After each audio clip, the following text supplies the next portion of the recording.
We're so excited to have this virtual panel with some of our superstar alums. This is called Identities in the Workplace that Career Development has put together. This series really dives into kind of the realities of what it's like to be in a workforce or in the workplace, and how it influences your identity, really. So thank you for joining us. I'm going to let everybody introduce themselves. I'll let the student moderator go first, but I will quickly say my name is Nicole and I'm with Career Development and I am the Employer Relations Manager. Hello, everyone. My name is Tyler Benson, and I am the Vice President of Black Student Caucus. I am a junior majoring in psychology and minoring in politics. And thank you, everyone, for being here tonight. Alex, will you start us off? Sure. My name's Alex Clark. I'm class of 2011. I'm a video producer and journalist, currently living in New York. And yeah, very excited to be here and speak to you. Thank you. And then we'll just go in alphabetical order. How about Edmund? Hey, good evening, everyone. My name is Edmund. I am hopefully about to be a physician assistant. I took my boards literally like 4 days ago. I should find out my results in a day or two. So fingers crossed, prayers up, lucky charms and everything. I'm in class of 2015 and I was a biopsychology major and so happy to be talking with you guys tonight. All right, LaDonna. Hey everybody, my name is LaDonna Stallworth, formerly LaDonna Barnes, class of 2011. I was at Oglethorpe and I majored in psychology. LaDonna, will you share with us what you do now? Sure. Currently, I'm serving as a program manager at Grady Behavioral Health, which is Grady's outpatient behavioral health program, which is open to DeKalb and Fulton County residents.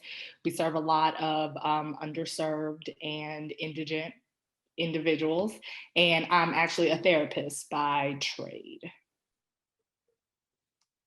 Thank you. And last but not least, we have Mareva. Hello, everyone. I'm Mareva Bone, class of 2013. I'm currently a lead business intelligence analyst at digital innovation agency Bounteous, and excited to be here. Thank you. So we've got everybody from such different work backgrounds, so this will be very interesting. Tyler, would you like to go ahead and start us off with your favorite question or the first question? Okay. As we start, I would like to talk about your time at Oglethorpe. So what kind of clubs and organizations were you a part of during your time at Oglethorpe? I mean, I'll kick us off if that's... So I played basketball at Oglethorpe, so that took a good chunk of my time, but I was also a charter member of the Tau Pi chapter of Alpha Kappa Alpha Sorority Incorporated. And that's mostly it, but... During my time at Oglethorpe, I was a civic engagement scholar, so I did a lot of the service and community projects that were on campus. Also was a member of the medical fraternity Phi Delta Epsilon, a brother of Chi Phi fraternity, and was former president of ODK, and did a lot of stuff with orientation and stuff. I spread myself very thin, to say the least. At Oglethorpe, I started a magazine called Telefunken. We had this outreach team called the OU Street Team, and also was a ODK president. Alex really took me back with that magazine. I remember that.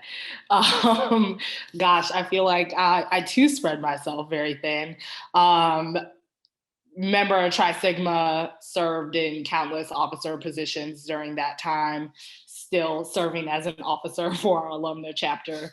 I played tennis all 4 years. So similarly to Mareva, that took up a large chunk of my time playing the sport. I dabbled in a lot of clubs as well. So I feel like at some point I was a member of the medical fraternity before I decided I didn't want to be a doctor. Spent some time in APO, and that's probably about what rounds me out. Oh, and I also worked on campus. So I worked in admissions, I worked in alumni relations, I worked at the library, I worked in the gym. Thank you for that. Go ahead, Tyler. Thank you very much. The next question would be, what are the race relations like in the field that you work in?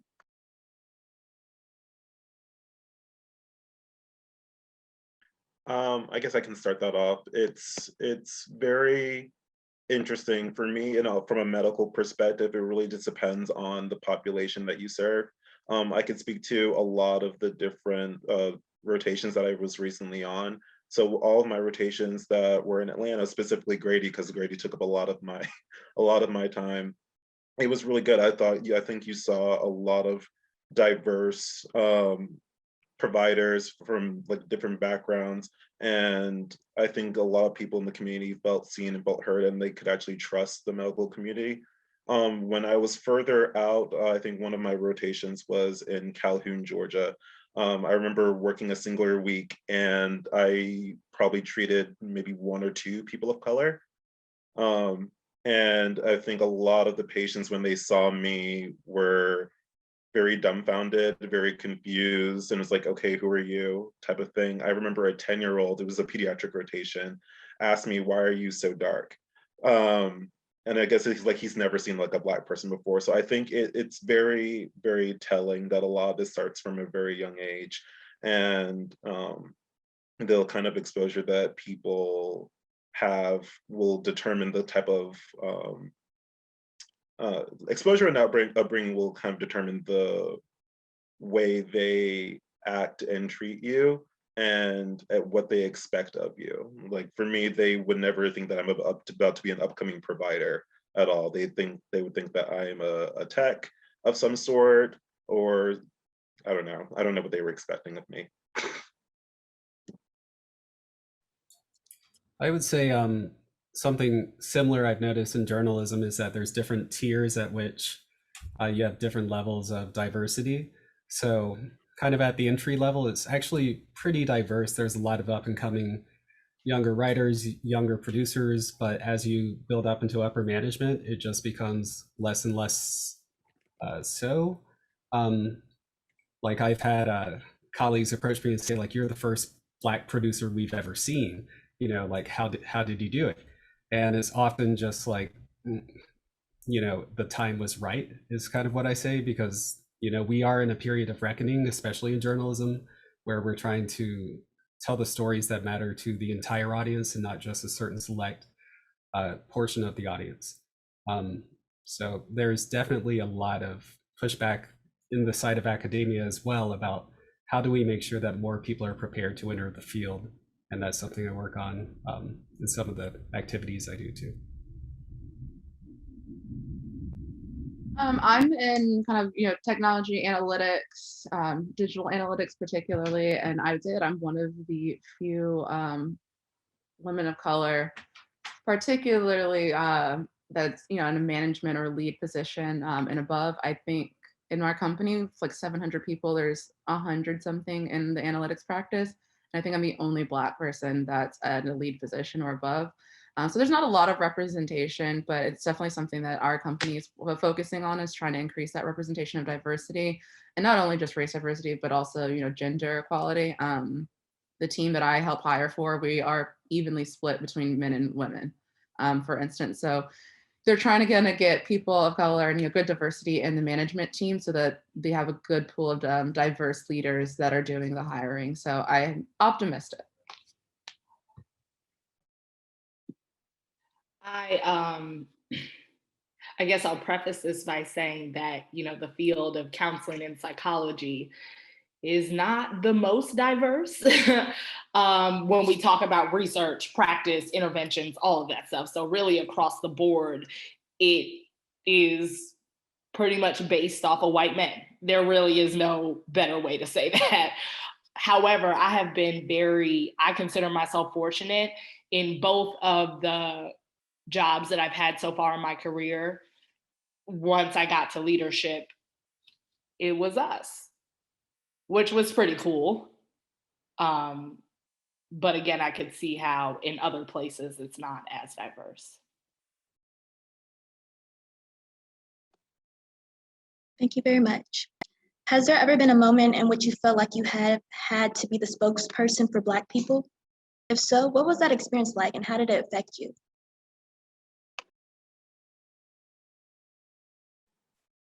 I guess I can speak on that. I think a lot of the times for me, it is being the advocate for your own patient. A lot of times, especially in healthcare, I think this is an ongoing story from the Tuskegee trials to the Henrietta Lacks.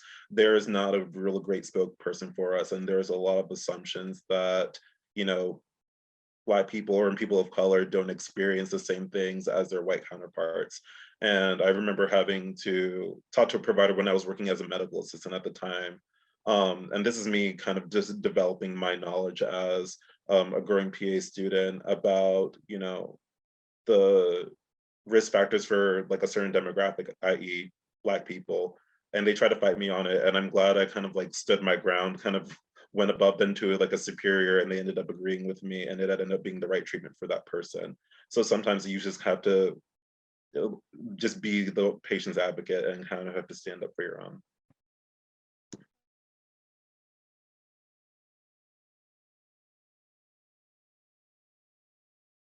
I have a good example. Often this happens during times of talking about diversifying a whole team when a team's being built during the development of a series or a program.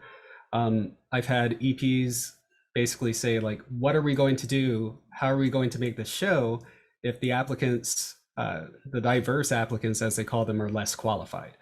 And I'm like, ooh,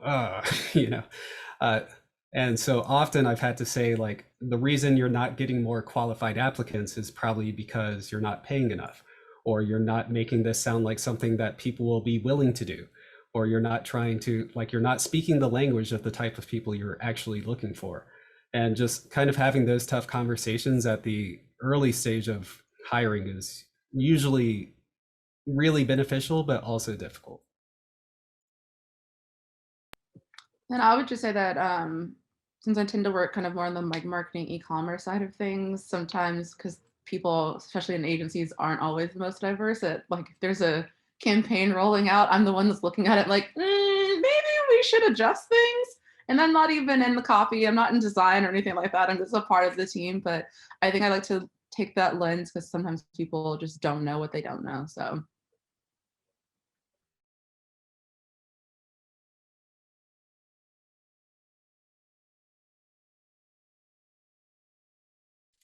So maybe I have a follow-up to that statement. I mean, oftentimes I'm also, somebody sees me as a minority, right? Like I feel like I'm always having to explain myself and kind of validate my identity to people, and it can be very exhausting. But at what point do you feel like that's okay to be,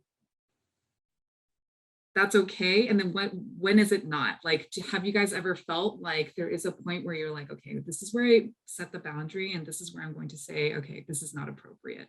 I'm curious, did you have any experience like that? I would love to, I see Mareva nodding her head. So I would like to hear, what your experiences were.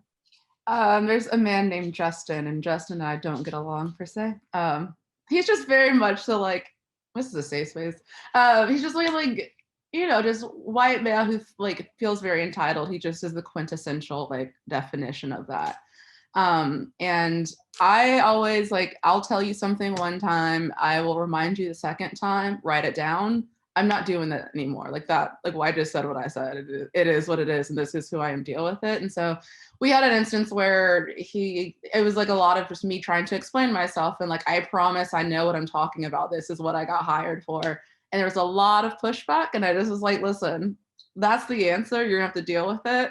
And then luckily I have, plenty of allies on our team that were just like, yeah, I mean, she's right. So like fall in line. But I mean, I get to a point where like, I'm fine to educate someone if they just don't know. And I will tell you a second time in case you forgot, but I'm not doing like 3, 4, 5. No. At some point you just have to like, this is who I am. And like, you have to take it or leave it. I echo all of that. All of that. All of that.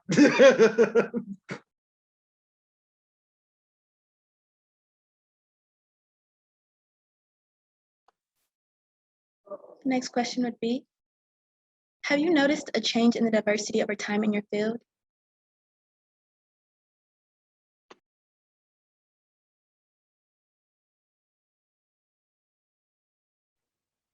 LaDonna's making a face. Well, I was going to ask in my field or at my place of employment. Because no, not in my field at all. I have not noticed really any diversity. I will say that I feel like being in Atlanta is already more diverse because Atlanta is a diverse place. But I'm sure that if I went to another state, another city within Georgia, it wouldn't be as diverse as it is. And I try not to trick myself into thinking that way. Yeah, I kind of have to agree with LaDonna on that point. I think Atlanta is a very great, diverse place, and you'll have a lot of opportunities to see people of many different backgrounds. But if you go outside of that little Atlanta bubble, it becomes, I mean, at least from a medical perspective, it gets very, very white very, very quickly.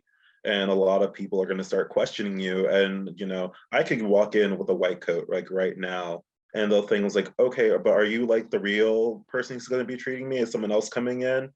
And it's like, no, this is me. And I have to sometimes say like, you know, I can do these things. And there's a lot of pushback because, you know, they're not used to seeing someone who looks like me treating them. And versus when I go to Atlanta, there are people of color who are patients who are excited because they don't usually see a lot of people that look like them, that treat them, or listen to their concerns and actually take into account a lot of, you know, the social things that go into treating them, you know, the stakeholders that are in place. So, I mean, I just think it's really important to have this level of true diversity and true visibility in the workplace beyond, you know, the city of Atlanta, or you need it in your rural places as well. I feel like there's always a lot of groundbreaking that needs to happen that is not fair, especially for when you're younger and entering a workplace. I felt like it was very difficult to speak out against so many things I was seeing. I would really have to choose my battles. But so much of my career is tied into the gig economy. We hire people for 6 months for a project, and then they're just like in and out. But as soon as I got staff, I was like showing up with the hat on, you know, just like really becoming more outspoken because like I felt like I had some stability at last. And I think that that's kind of what's required, at least in my field, for people to start feeling at home and feeling part of the group, is to be able to see that others are there with them. Completely agree, Alex. We are definitely, I think analytics is definitely starting to see some more diversity. I'm really encouraged by the fact that a lot of agencies, particularly the ones that I've worked at, have kind of set out to, you know, purposely do that in a way that doesn't feel like they're trying to meet quotas. I hate when they're like, you know, it feels like they're trying to hit a quota of like how many people of color we have. And this, like, the current company I'm at, we're doing an entire program where we're giving scholarships to like people of color that are interested in analytics, and it's spread across, you know, the entire country. And so just things like that, I'm just really encouraged by. And I think we're slowly but surely getting there. I know in the last year, I think we hired like 40% more women. And then I think people of color like increased like 30% year over year. So like they are really about it and really trying just like to have the diversity in management and leadership. So that trickles down so that people, you know, when they're interviewing, they see other people. I just hired a guy who's originally from Taiwan, but he's like gay and lives in Virginia and doesn't, you know, live in the office, but he was so comfortable with me on the first. I'm like, hey, as a person of color, like, how do you actually like working here? And I think they're really realizing the value of that. You know, you feel more comfortable and feel like you can have a real conversation about your career if you see people that look like you and like different diversity. So Thanks for sharing that. And kind of, you know, going off of feeling encouraged, what has been a positive thing for you being Black in the place that you work at?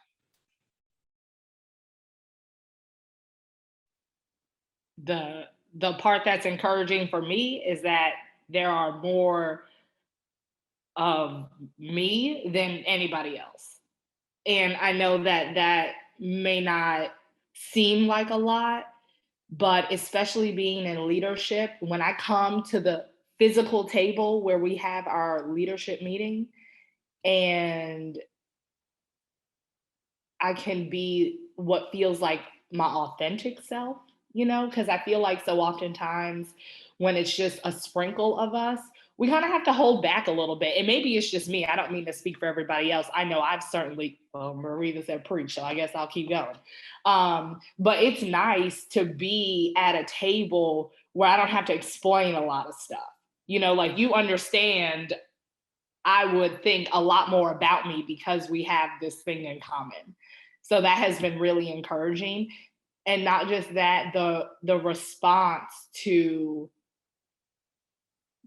not being the only one has been really positive. Like the respect that the other managers and directors get from the employees who don't necessarily look like them is super encouraging for me because it lets me know that I too can establish myself here.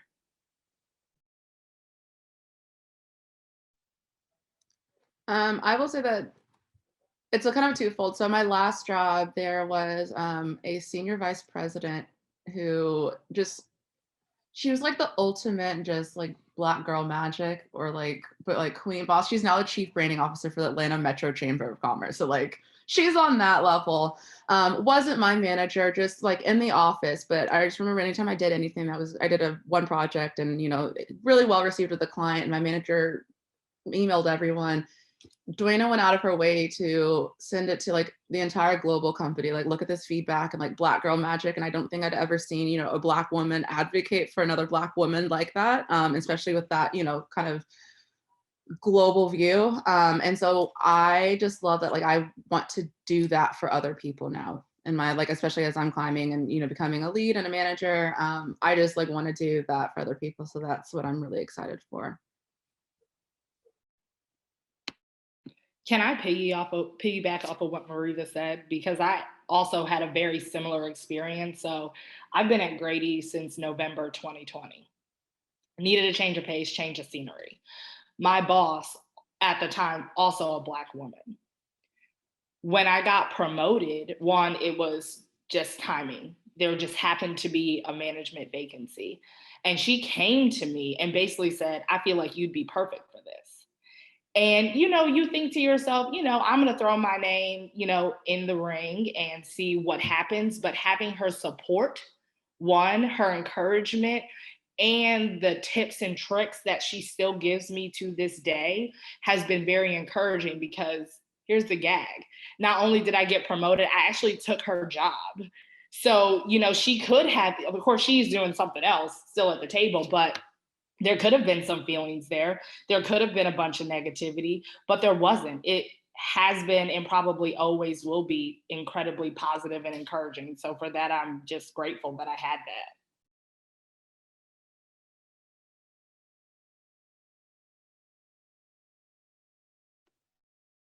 Thank you very much for sharing. Now we're gonna look for questions in the Q&A. The question from Dr. Lisa Conley is, Oglethorpe has a nurturing environment. How was it going from OU environment to the work world? For me, it was really rough. So I got out of Oglethorpe in 2011, and you know, like I really didn't have a lot of direction. My aim for college was really to just get a dual major in studio art and communications and marketing and IPM. That way I could just fit in anywhere because all I wanted was a job. And it took me a while to realize that what I really wanted to do was storytelling, which is funny because like when I was in Oglethorpe, I made started a YouTube channel and made like a bunch of horrible YouTube videos. And then like, you know, 5 years later, I'm working for YouTube. So it's very kind of like full circle in a way, but until I was able to just specialize and kind of determine the route that I wanted to go, I just floundered. And it took me a good 4 years. So had to get back and figure it all out. But what I do appreciate from Oglethorpe is that many of my advisors, Dr. Shakande, they were always kind of like available. And when I filled out an application, if I needed a reference or just some advice, I knew that support system was going to be there. I mean, honestly, retweet everything you just said, Alex. It definitely took me a while to find my career. I mean, it is kind of an emerging, thing, but I mean, I worked in a bar after I graduated because I couldn't find a job, and then I was working at Porsche because a whole bunch of other Oglethorpe grads were at Porsche, and I could get a reference, just kind of get my foot in the door, and kind of found my way to where I am now. But similarly, I knew I wanted to do something marketing related, and Professor Tucker, who taught me my marketing class, he was tough, but like I still use some of what he taught me in terms of like presentations to this day, and like the decks that I create and presentations I'm giving to some of our clients. So I just think that that support system of, especially if you can find, I think, a professor or someone that's kind of a mentor to you that you can always kind of go back and ask questions to is always super helpful. But it can definitely be rough. I think that's just part of the transition of figuring out what you want to do in that career. So I think the transition out of Oglethorpe in general is just very scary. Like you go through 4 years of, kind of thinking that you know what you want to do, and then, things can shift. I mean, I always kind of figured that I wanted to do medicine, but I think there was a point in time of where I was torn about where I wanted to be in medicine and in what capacity that I would serve and how I would serve that. And a lot of the professors between Dr. Schmeichel to even Dr. Mario Chandler, who's like the Black man I aspire to be when I grow up. There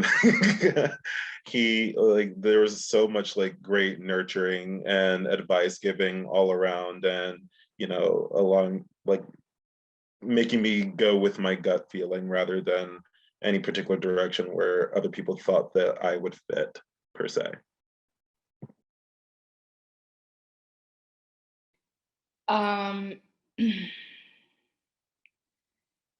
I agree with what everybody said. I think that the transition out of college is just scary in and of itself. In my experience, I felt like Oglethorpe alums were everywhere I went every step of the way. And I know that that sounds weird, but like I graduated, I had no plan. I don't know what I was thinking because that's not me at all. I always have a plan. But I was like, no, for once in my life, I'm just going to see what happens. But during that time, I had an Oglethorpe alum give me a place to live. I had an Oglethorpe alum let me babysit her children for money, which was very interesting. And I was able to utilize the career development office at Oglethorpe. Even though I had graduated, I felt like that safety net for me was still kind of there. So if I could say one thing, is definitely not to underestimate the alumni network of Oglethorpe. I tell people all the time, we are small, but we are mighty. I interviewed for my very first job outside of Oglethorpe. It was at the Howard School, which is a school for children who have some other learning difficulties over on Howell Mill. And I got in front of the HR director and she said, I went to Oglethorpe. I did the 3-2 program. I didn't know that, but please give me a job because I need income. Things like that. Just, you never know which alum you're going to be sitting in front of. And then of course, utilizing sorority network, all that jazz. Oglethorpe is one of those places where even though you're gone, you're never truly away. You're never truly by yourself. And it doesn't matter where in this world you go, we're everywhere. You just got to find us.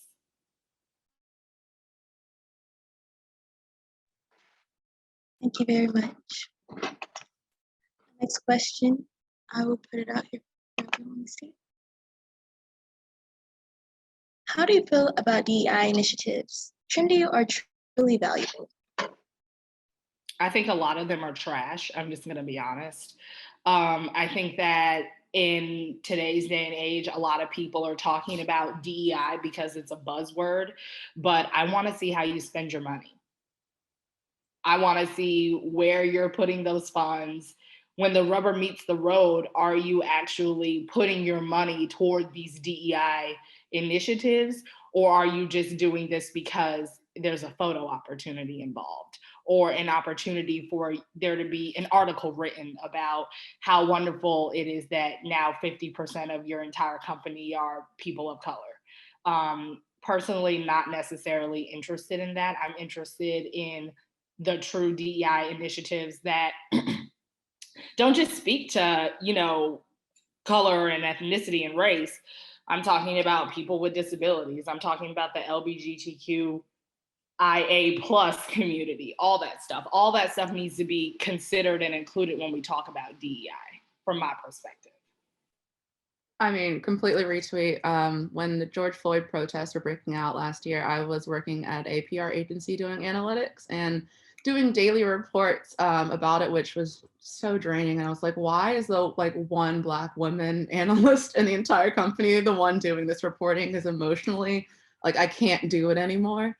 But it was really interesting to kind of report on all these initiatives that companies said they were going to do. And then all right, let's do a 6-month checkup. And so no movement on any of this. It's here's this, we're gonna do this, and well, how are the steps? How are you gonna get there? And none of that was. So completely agree that a lot of them honestly are trash. I'm just more so focused on let's just invest on the ones that have a clear map of how we intend to affect change, and then follow up.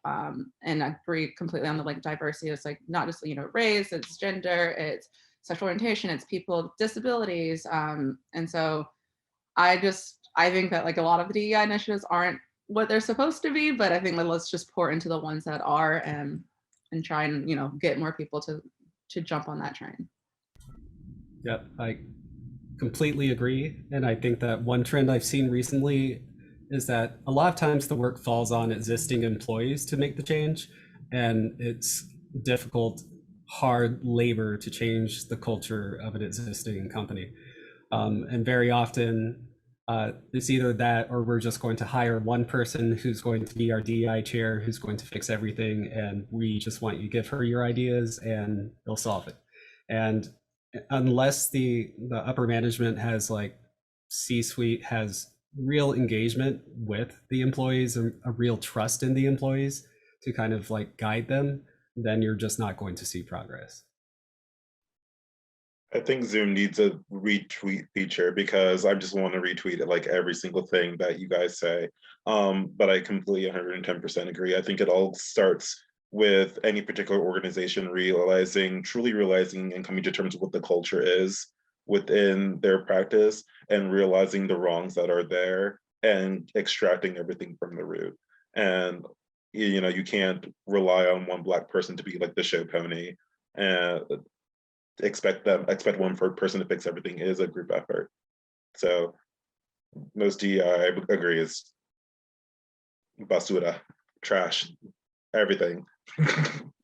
I wanted to say basura so bad, but I was like, LaDonna, don't say that. That's silly. I just want to say one more thing. If your DEI initiative comes about because you did something horribly wrong, that's already a red flag for me. And that may not be the right way to think about it, but if you got caught doing something racist, homophobic, ableist, whatever the case is, and then you say, oh, well, because of this, I'm sorry, and this is what we're doing about it, I don't necessarily feel like that's all the time good for us or the company.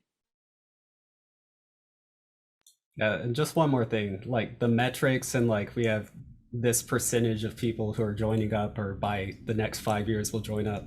That often falls flat because it really depends on what influence those people have. Will those be full-time roles? Will they be integrated into the group?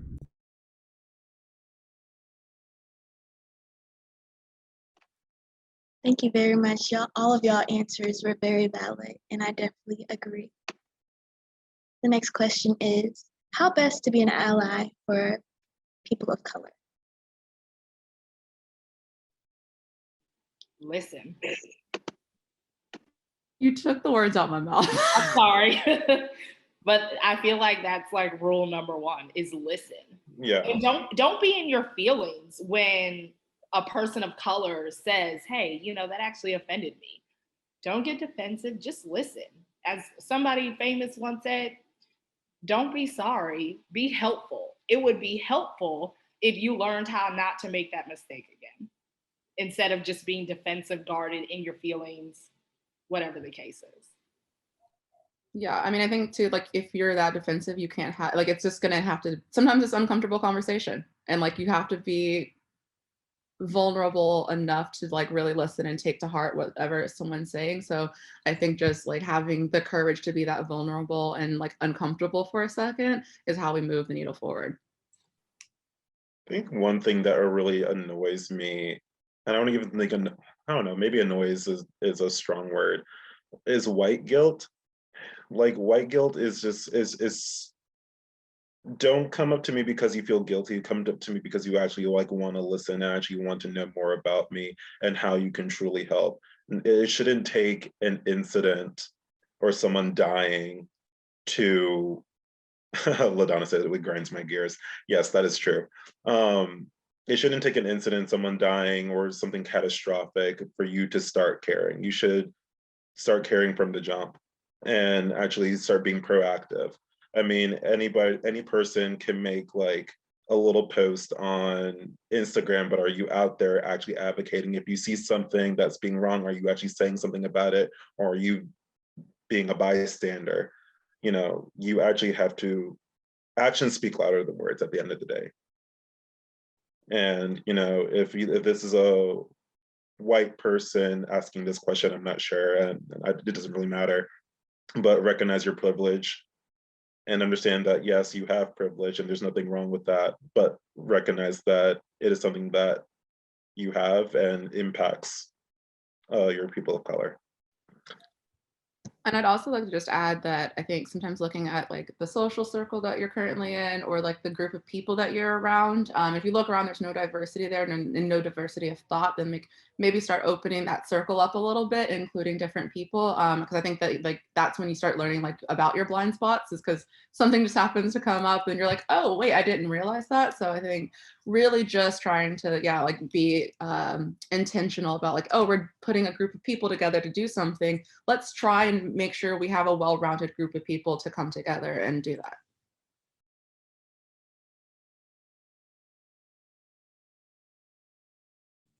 I have to also jump in and say, like, I agree with everything that you guys have said. Like, I also think people of color right now in this, especially in this time, like we're exhausted. We're being asked to answer things that on behalf of our people or our backgrounds, whatever it is. And it's just, what I need is for you to be helpful is what I would like. And that can come in there's so many ways to be helpful, right? One is listening, hearing us out, being supportive, but also, yeah, putting your money where your mouth is. I mean, is that the thing? Yeah. But yeah, I agree with all of you. I echo all of those sentiments. I think one more thing, as an ally, you have to be willing to sacrifice. What do I mean by that? Sacrifice your comfort, sacrifice probably a little bit of peace, you know, at your dining room, kitchen table, breakfast nook, wherever you choose to have your meals, because it's not easy to be an ally. Let's just go ahead and say it's not. Now, does that mean that you get to be upset about it and stomp your feet, drag your feet? That's not what we need. But be ready to make decisions about whether or not certain relationships, organizations, careers, whatever, serves the purpose that you're actually trying to serve. So if you say you want to be more inclusive, well, if your friend is nice to you, but not to the waiter, they're not a nice person. So you can't say, oh no, I'm anti-racist, all this stuff, when your friend Billy Bob over here is saying the N-word, you're not correcting them. So again, there has to be somewhat of a sacrifice there. It can't just be us sacrificing, because we have sacrificed enough. Funny story. So they'll probably kill me if I say this, but at the place I work, we have these staff meetings, and you know, it's not a very well, you know, we're working on it, but we play music at the beginning of the meetings. And recently, after having some of these discussions, like voluntarily, some people who ran the meetings started playing like jazz music at the beginning of the meetings as just kind of way of saying we're going to show that we're trying to mix it up a bit. And even though that didn't really make a huge impact, just the fact that they did it started a discussion about, hey, here's some other ways that we can continue this process. So even the little steps, you know, just thinking outside of your comfort zone is a good step.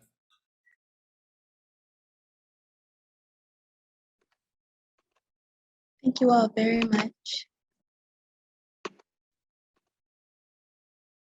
Another question is, do you have some examples of ways you put your shoulders back and stood up strong when you had an unpleasant experience?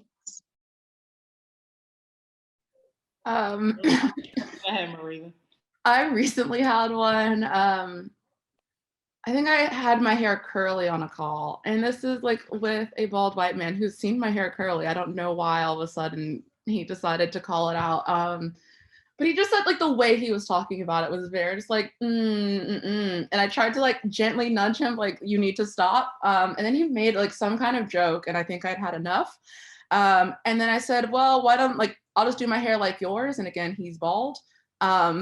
And so I just did that like on the call with like, you know, 6, 7 people. I'm like, you want to do it in a joking fashion? That's fine. I can come back at you, but you understand where I'm getting at now. And he quickly changed the subject. So I try to give like the quick, like the gentle nudge of like, we're not doing that. You keep pushing me, and then like I'll push back in the same way that you push me, and I have no problem doing that. But I just think that like it's an example of like I am lucky enough to be in a position where like I can bring my full self to work, but I also refuse to be anywhere that I can't. If you're gonna come at me like that, then I'm gonna come back at you. I actually had an interesting conversation with somebody who I consider a very dear friend of mine. This was last summer, probably at the height of what I consider the height of everything that was going on. So one day we were hanging out casually, and it had really bothered me that this individual, a white male, hadn't really said anything about his stance. Call it what you want. Maybe it wasn't important at the time, but I called him out in front of his wife, in front of my husband, in front of our friends. It was what I call a carefrontation. Not a confrontation, a carefrontation. I said, I care about you, and I'm pretty sure you care about me. I'm upset that I can't tell the way you're moving, essentially. Like, I feel like, you know, you're moving shifty. I don't know what you're saying, what's happening. You're supposed to be at my wedding kind of thing. And it was a moment for me because, one, I'm a people pleaser. And I know that about me. So for me to bring that up and not feel like, okay, LaDonna, you're doing too much right now, and to be supported by those individuals was huge for me. And he really understood where I was coming from, and he said something, and now he's moving differently. That's what I mean by sacrifice. He sacrificed his time. He sacrificed his emotion. He was very vulnerable with me. I was vulnerable with him, and we were able to come to a resolution. I'm comfortable with the fact that I don't believe that he's racist in a closet hiding somewhere. And I feel like if I'm ever not in a room and I need some form of validation or protection, he's going to. And that's what I needed in that moment. So that, for me, that was okay, put on your big girl panties. This is making you incredibly uncomfortable, and you can't keep moving this way. And just say something. I work with a guy named Kyle. We don't like Kyle. Kyle is probably a middle-aged white man, and like he's very, very Southern nice, and he will make a lot of subtle comments that are very racist in my mind. And I think I was working with him when I was first joining the urgent care, and I'm a newbie, and I'm like, okay, you know, just sticks and stones, sticks and stones. And then after a year of working there, he's like, you know what? Screw this, I don't care.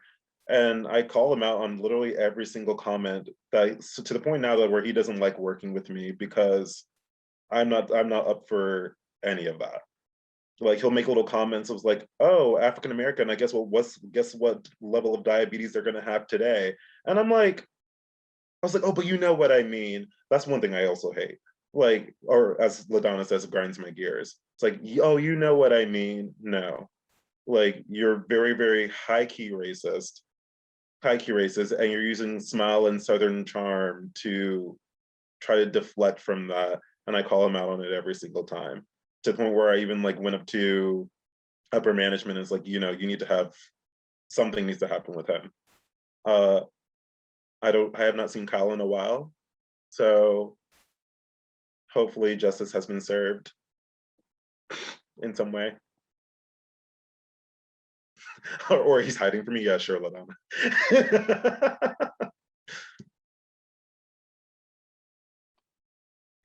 I have a question myself. I see that a lot of you have been able to confront these individuals in your workplace, but being college students and being in internships and eventually getting a job, do you have any tips of how we could go about this as well? Because a lot of us may feel uncomfortable to do that due to fear of losing our job or things of that nature. So do you have any tips of doing that? Go ahead, Alex. Oh, thank you.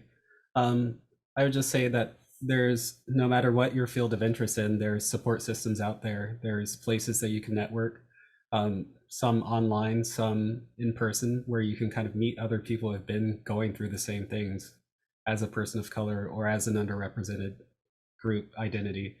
And that's really where I found, like, during the times when I was stuck in a position and I had no way to express myself and no way to get out, I'm the type of person who's like, hey, I'm going to make my case and then I'm going to look for something else, because there has to be something else better out there. But in the meantime, I need support from people around me who are going through this. And that group of people, which is that I found is really helpful to kind of helping me, you know, get through the day by day, to float things, issues from pay to just like how to approach this situation. I agree. Oh, go ahead, Mareva. You were No, supposed go ahead. Okay. I was gonna basically piggyback off of what Alex was saying. I would say that one, like, never be afraid to speak up for yourself, because yes, even if you do get some kind of pushback, is that somewhere you really want to be and try and grow your career if you can't even, you know, advocate for yourself? I would say no, there's so many jobs out there. So like definitely do what you need to like protect yourself, but go ahead and start planning to find something better and get yourself out of that position. Because if it's already, you can't even speak up for yourself, that's just going to be like, it get even more toxic as you stay longer. I also think that like, hopefully you have a manager that is like truly there for you. I mean, I know I'm a manager, and I always tell the people I manage, like, you have an issue with someone, you have issue with anything, you come to me. It's my job to advocate for you. And like, if I need to be the bad guy, I have no problem being the bad guy. So like, find those people in your organization that like were there to support you and can kind of help you tackle that situation, whether it's a manager, just someone else that, you know, you've connected with, or there's a mentor, and then just seeking out experiences of other people of like, how do I handle this? And kind of just to piggyback off that, I think one of the biggest things that you need to do, I mean, like, it's not necessarily, I mean, I'll just say it, just know your worth at the end of the day, and know that you being your authentic self is very important at the end of the day. And even as I'm applying for different jobs and positions right now, if I don't feel comfortable within the interview, or if I don't feel comfortable speaking out about certain things or asking about certain questions, I automatically know that's not the right place for me. I'm confident in my skill set, that I know I can take my skill set anywhere and go to a place that will be where I will be of value, and it's that company's loss.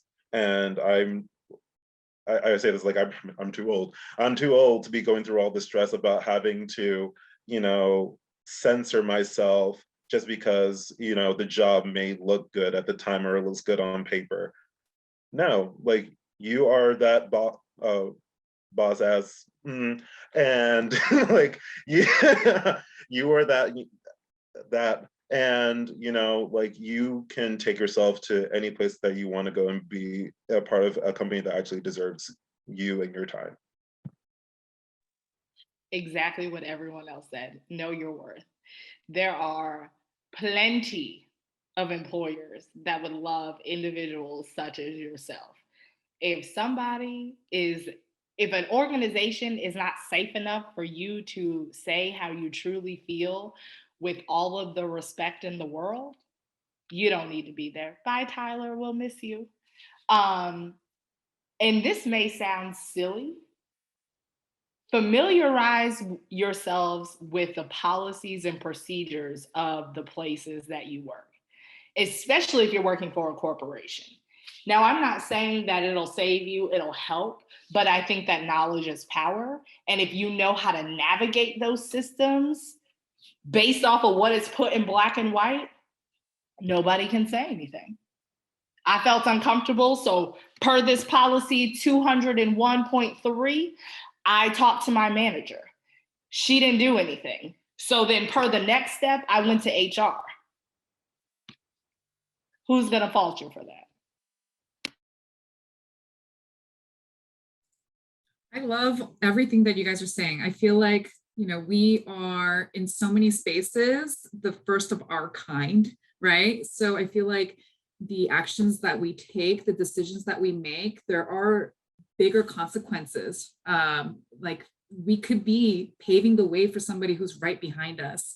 And so we just need to make sure that we're speaking loudly, we're standing up for ourselves.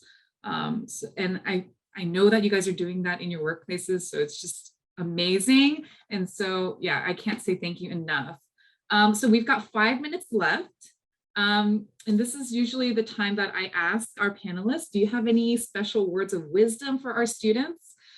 This event was put together with Black Student Caucus. So it's not exclusively for our Black students. I mean, but it could be for our students of color or whatever they identify with. So if you have any last words, we'd love to hear them now. I would say trust yourself. I think there were a lot of people along the way, both friends and enemies or even frenemies alike, who would try to discourage me or deter me or tell me that, oh, maybe this is not for you.